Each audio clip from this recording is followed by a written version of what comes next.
शुद्ध गांव से पढ़े हुए हैं, सरकारी स्कूल से। मेरा जो अपना होम टाउन है। कंटेंट के लेवल पर सर हिंदी मीडियम वालों के लिए क्या क्या आपको चैलेंज फेस करना पड़ा? कुछ ऐसा था आपके नज़र में कि कुछ चैलेंजेस वगैरह आए थे कंटेंट के लिए? जाता नहीं, हिंदी मीडियम वाले के साथ प्रॉब्लम ये है ना कि उसको टेक्निकल तैयारी करने नहीं आता है, तो वो ज़्यादातर एक्स्ट्रा बुक उठा लेगा, एनसीईआरटी लास्ट में पढ़ेगा जब नहीं हुआ तब। तो जितना पूछा जाता है कम से कम 50% आप सोचिए कि हार्डर ही आएगा। तो 50% हार्डर के लिए आप पहले से प्रिपेयर कर लीजिए, रिवीजन पे ज़्यादा फोकस कीजिए। मेन की जो है सक्सेस का वो रिवीजन ही है। तो कहाँ से काट सकते हैं, तो शुरुआत में जब आप सेट लगाते हैं वहाँ पे लिख करके लगाइए कि हाँ इसके आसपास में ये है, यहाँ से ये कट जाएगा, ये सही होगा भागना है सेट में। सर कितने सालों का पीवाईक्यू देखना चाहिए? जो पहले का जो पैटर्न था वही पीवाईक्यू देखना सही रहेगा या फिर जो पैटर्न चेंज हुआ? सर करंट अफेयर्स के लेवल पे कहाँ पे कमी है हिंदी मीडियम वाला स्टूडेंट्स? थोड़ा सा इकोनॉमिक्स में करंट में थोड़ा चेंजेज हुआ है, तो उसके लिए आप ज़्यादा बेहतर ये होगा कि और करना है तो पीटी 365 उठाइए, जितना अपडेट है उतना ही को। लास्ट के 6 महीने का पूरा नहीं, लास्ट के 6 महीने क्वेश्चन गेस करना छोड़ दीजिए। सबसे पहले यही है, जितना सिलेबस है सिलेबस को अच्छे से कवर कीजिए। नमस्कार दोस्तों, स्वागत है सबका एक और इंस्पायरिंग और इन्फॉर्मेटिव वीडियो में। अभी हमारे साथ सुमंत सर हैं जो 67 बीपीएससी में ऑलरेडी बीसी वेलफेयर ऑफिसर के पोस्ट पर सर सिलेक्टेड हैं और अभी 69 बीपीएससी का इंटरव्यू दे के सर बाहर निकले हैं। तो सर से जानेंगे सर का इंटरव्यू का एक्सपीरियंस कैसा रहा और किस टाइप के सर से सवाल पुटअप किए गए थे और 70th और 71st बीपीएससी के जो आप एस्पिरेंट है आप सबके लिए सर का क्या टिप्स और स्ट्रेटेजी होने वाला है जिससे कि आप लोग प्रीलिम्स क्रैक कर सकें, मेंस क्रैक कर सकें। तो इस चैनल ग्रो करने के चैनल सब्सक्राइब जरूर कीजिएगा, उस वीडियो को लाइक और शेयर करना भूलिएगा। सर पहले तो सर आप इंटरव्यू दे के आए उसके लिए सर आपको कॉन्ग्रेचुलेसन्स और सर 67th में सिलेक्शन उसके लिए भी कॉन्ग्रेचुलेसन। सर थोड़ा सर बताइए अपने बारे में। मेरा नाम सुमंत राज है। हम 67 बीपीएससी से अनुमंडल पिछड़ा एवं पिछड़ा वर्ग कल्याण पदाधिकारी के तौर पे फिलहाल पोस्टेड है और ये मेरा दूसरा इंटरव्यू था 69 से और फिलहाल अभी देख के बाहर। सर आपका मेंस का सर लैंग्वेज क्या था और सर इंटरव्यू का लैंग्वेज? मेरा दोनों लैंग्वेज हिंदी है, मेंस का भी और इंटरव्यू का भी, और मेरा ऑप्शनल भी हिंदी साहित्य ही है। सर कैसा एक्सपीरियंस रहा सर इंटरव्यू देने के बाद में? बढ़िया था। मेरे से ज़्यादातर जॉब के बारे में क्वेश्चन किया गया है। थोड़ा बहुत मेरे ग्रेजुएशन सब्जेक्ट फिजिक्स से किया गया है जो कि काफ़ी दिन हो चुका था, तो कम ही बता पाए हैं, तो उसको जस्टिफाई कर दिया कि सर काफ़ी दिन हो गया हुआ है। और वहीं करंट का क्वेश्चन वगैरह पूछा गया। सर एकेडमिक बैकग्राउंड आपका क्या रहा है, कहाँ से आपने पढ़ाई करा है और बेसिकली पढ़ाई लिखाई में किस टाइप के स्टूडेंट रहे थे आप?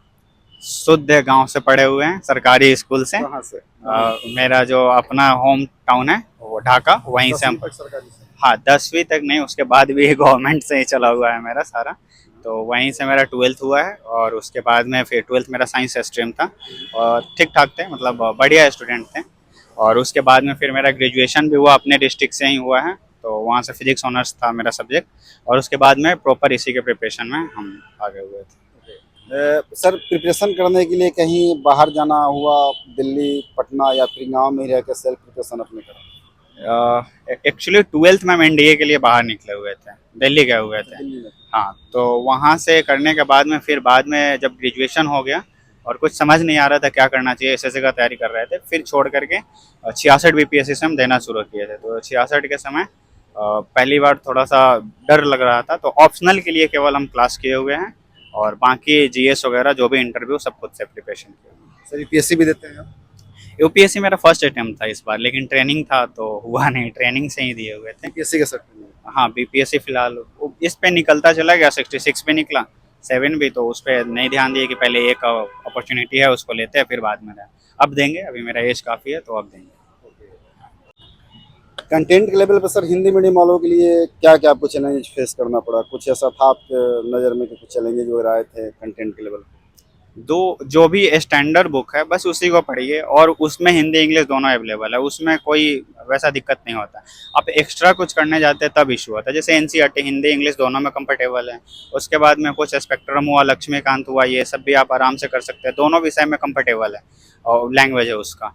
तो यही सब कीजिए। अब दिक्कत वहाँ आती है जैसे आप करंट के लिए कुछ ऐसा कोचिंग का उठा लीजिएगा जिसको सही से ट्रांसलेशन भी करने नहीं आता है, तो वहाँ पे इशू हो जाता है, तो उसमें थोड़ा सा ध्यान दीजिए। बाकी न्यूज़पेपर के लेवल पे थोड़ा बहुत आता है जो कि हिंदी में बहुत बढ़िया नहीं है, लेकिन फिर भी आप इंग्लिश का भी पढ़ सकते हैं। 1-2 महीना मेहनत करने के बाद में समझ में आ जाता है, आपको रटना नहीं है, समझ में आ जाएगा। उसके अलावा आप जनसत्ता हिंदी में बहुत अच्छा है, हाँ उसको आप कर सकते हैं। बाकी वैसा कोई डिफिकल्टीज आता नहीं है। हिंदी मीडियम वाले के साथ प्रॉब्लम ये है ना कि उसको टेक्निकल तैयारी करने नहीं आता है, तो वो ज़्यादातर एक्स्ट्रा बुक उठा लेगा, एनसीईआरटी लास्ट में पढ़ेगा जब नहीं हुआ तब।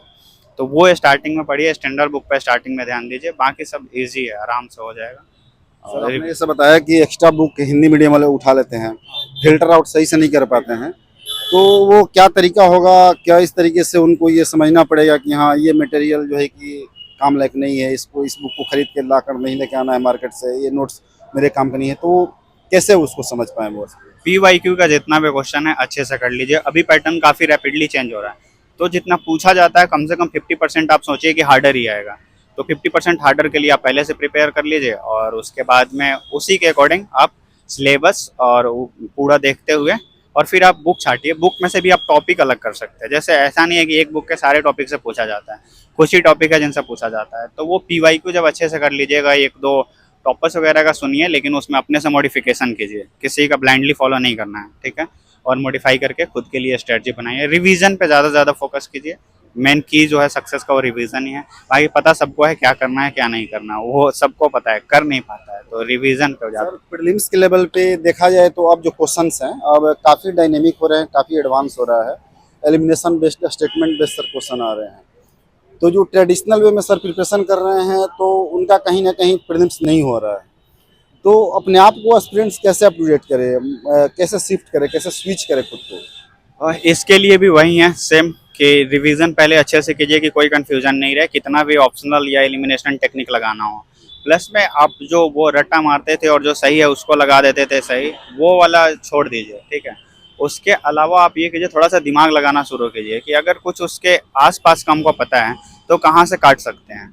तो शुरुआत में जब आप सेट लगाते हैं वहाँ पे लिख करके लगाइए कि हाँ इसके आसपास में ये है, यहाँ से ये कट जाएगा, ये सही होगा।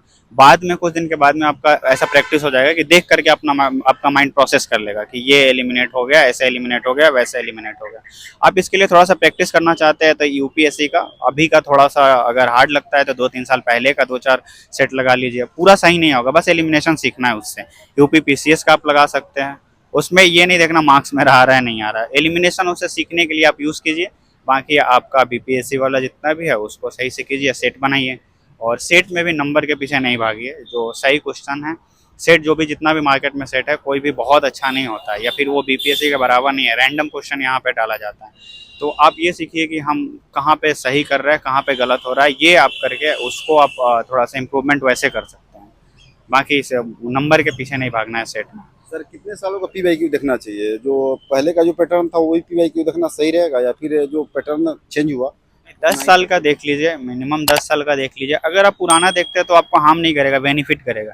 जैसे अभी एलिमिनेशन आया है तो एलिमिनेशन में अच्छा पुराना देखने में ज़्यादा टाइम भी नहीं लगता, वो बहुत हल्का हल्का है, तो 1-1 घंटे 2-2 घंटे में हो जाएगा।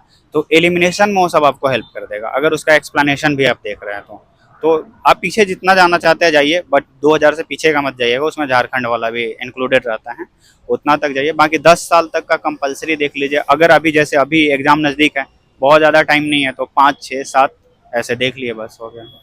सर करंट अफेयर्स के लेवल पे कहाँ पे कमी आती है हिंदी मीडियम वाला स्टूडेंट्स को? क्योंकि जो बहुत रेपुटेटेड कोचिंग इंस्टीट्यूट्स है, जो जैसे कि दिल्ली में सर हो गया, तो वो मोस्टली सर इंग्लिश मीडियम में ही है, तो करंट अफेयर्स को सर कैसे कवर करें हिंदी मीडियम वाले? करेंट अफेयर आपका ऐसा है कि कोई कोचिंग वाला कवर नहीं करा सकता। करेंट अफेयर का बहुत सारे कोचिंग वाले क्लास चलाते हैं, और जिनके टीचर को खुद मतलब करेंट अफेयर्स मतलब उतना एलोबरेट करके नहीं पढ़ा पाते हो।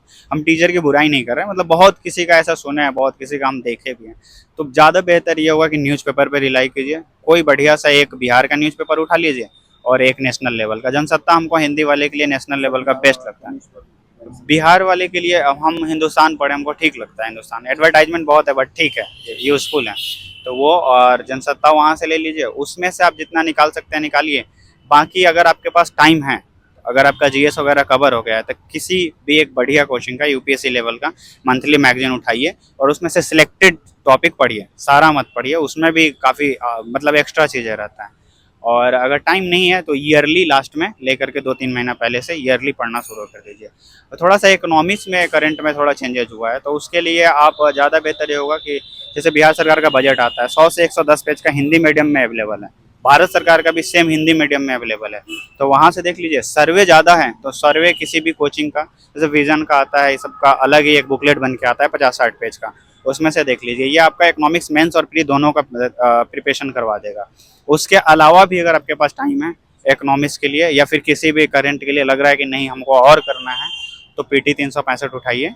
जितना अपडेट है उतना ही को, लास्ट के 6 महीने का, पूरा नहीं, लास्ट के 6 महीने का बस एक बार 2 बार थोड़ा सा देख जाइए, ज़्यादा टाइम इन्वेस्ट नहीं करना है। बाकी 1-2 सोर्स को एकदम मतलब वो घोल करके पीने वाला सिस्टम बना लीजिए कि पीना है, बाकी थोड़ा बहुत देख सकते हैं उसके लिए। हाँ। सर मेंस के लिए सर आप बदलते पैटर्न के अकॉर्डिंग किस तरीके से उस पर काम करना पड़ेगा कि अच्छा मार्क्स जो है कि फेच हो सके और अच्छा आंसर लिखा जा सके?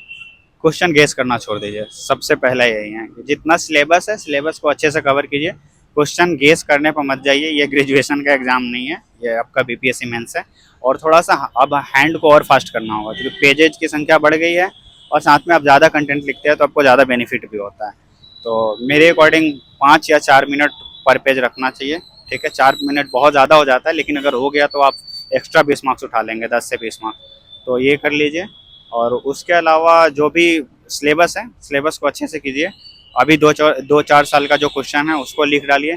उसके बाद में मेंस में एक बेनिफिट हमारे साथ ये है कि जो भी यहाँ पे कोचिंग है थोड़ा सा रिपोर्टेटेड है, जो बढ़िया कोचिंग है वो सारे बहुत अच्छे अच्छे क्वेश्चन देते हैं। ये अलग है कि उनका चेकने का सिस्टम सही नहीं है, वो आंसर सही से नहीं चेक करवा पाते हैं, लेकिन क्वेश्चन उनका बहुत अच्छा होता है। तो उनके क्वेश्चन से आप लिख करके आप खुद से प्रैक्टिस कर सकते हैं, देख सकते हैं। सर जो हिंदी मीडियम वाले स्टूडेंट हैं, अब उनके मन में कहीं ना कहीं डर हमेशा से ये भी बना रहता है कि यहाँ पर आईआईटी वाले, बीटेक वाले और एमबीए वाले इस तरीके का इंग्लिश मीडियम वाले बेसिकली ज़्यादा आ रहे हैं, और अब सर हिंदी मीडियम के स्टूडेंट रहे हैं, अब अफसर भी हैं और इससे बेटर पोजीशन पर अब जा रहे हैं। तो सर क्या आपके साथ भी ऐसा हुआ था कि हाँ ऐसा मन में कि हाँ हिंदी मीडियम के हैं तो कैसे कम्पीट कर पाएंगे, और सर आप यदि आपके मन में नहीं हुआ था तो क्यों नहीं हुआ था, और यदि जो सर जो एस्पिरेंट हैं उनके लिए सर क्या कहना चाहेंगे कि हाँ ये नहीं होना चाहिए? देखिए, ऐसा है कि हिंदी माध्यम वाला वैसा ज़्यादा फर्क नहीं पड़ता है। ठीक है, जब हम स्टार्टिंग किए थे मेरा फिजिक्स था ग्रेजुएशन, लेकिन हम हिंदी इसलिए चूज किए, थोड़ा सा स्ट्रेटजी वो हमारे जो है अभी फिलहाल DYSP फायर है और वो भी अनुमंडल कल्याण पदाधिकारी है। तो ऐसा है कि स्ट्रेटजी जो हमारा था वहीं पे हम स्ट्रेटजी बनाए पहले, तैयारी करने से पहले ही। तो हमको लगा हिंदी साहित्य में ज़्यादा मार्क्स मिलता है, तो इसलिए हम हिंदी साहित्य का वो चुनाव किए। 12th के बाद इंग्लिश मीडियम में हम चले गए हुए थे, तो हम दोनों में कंफर्टेबल है, लेकिन मेरा यहाँ पे माध्यम हिंदी ही है। तो फिर हम हिंदी साहित्य लिए और उससे प्रिपरेशन किए। स्ट्रेटजी मेरा सही था, हमको ज़्यादा ये प्रॉब्लम नहीं था कि साइंस वाले से हम कैसे कंप्लीट करेंगे उससे। तो सोर्स वाला हम पहले भी सुने थे कि हिंदी मीडियम वाले के साथ मेन दिक्कत है सोर्स के चुनाव में गलती करते हैं, तो वहाँ पे हम अच्छा से सावधानी बरतें और फिर उसके बाद में प्रिपरेशन किए। बाकी हमको कोई इशू नहीं, हम 66 से दे रहे हैं और मेरा निकल रहा है। एक 68 नहीं निकला था, वो 67 में हम बहुत एग्जॉस्ट हो गए हुए थे, तो उसको नहीं देना हम बेहतर समझे। हाँ, तो बाकी हमको कोई इशू ऐसा लगता नहीं। थैंक यू सो मच, बहुत ही सर आपने डिटेल में और एक्सप्लेनेशन दिया। जो भी एस्पिरेंट्स हैं आपको डेफिनेटली सर का स्ट्रेटेजी, और जो हिंदी मीडियम वाले एस्पिरेंट्स हैं जो उनको जो मतलब हमेशा उनके लिए जो हमेशा क्वेरी होती है उसका सर ने आंसर भी किया है। तो इस चैनल को ग्रुप करना, चैनल सब्सक्राइब कीजिए, वीडियो को लाइक शेयर करना। Thank you so much sir, इस वर्ष मैं विश करता हूँ कि सर लेवल 9 तक पहुँचे। Thank you sir, thank you sir.